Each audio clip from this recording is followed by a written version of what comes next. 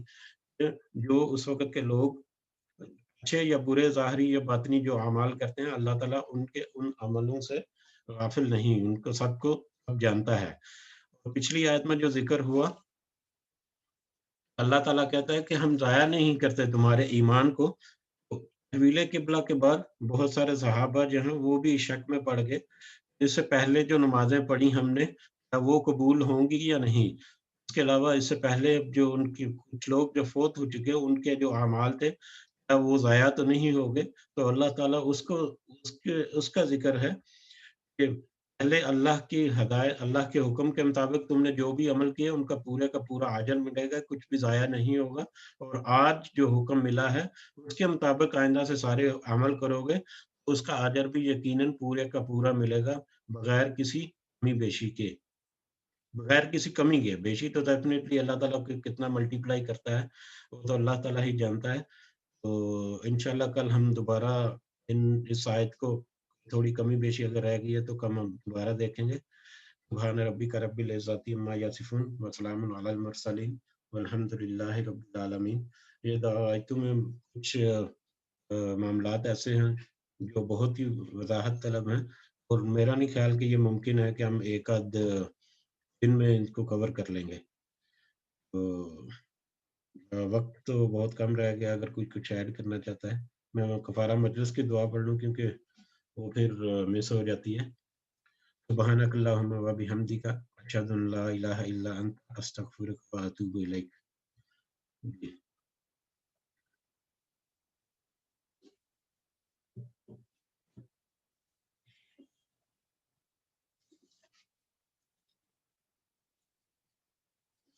جی مدثر بھائی، آواز آ رہی تھی نا میری؟ یہ نہ ہو کہ ہم ایسے ہی ساری کلاس تو نہیں نکل گئی؟ جی جزاک اللہ خیر اشفاق بھائی، آواز تو آپ کی آ رہی تھی، لیکن آج جو ہے آواز وہ بہت نا سلو موڈ میں آ رہی تھی، ایسا لگ رہا تھا کہ جیسے آپ بہت سلو بول رہے ہیں، لیکن وہ شاید پہلے کی طرح نہیں آ رہی تھی، پتہ نہیں کوئی لیکن تھوڑی سلو آ رہی تھی۔ گڑبڑ ہو رہی ہے۔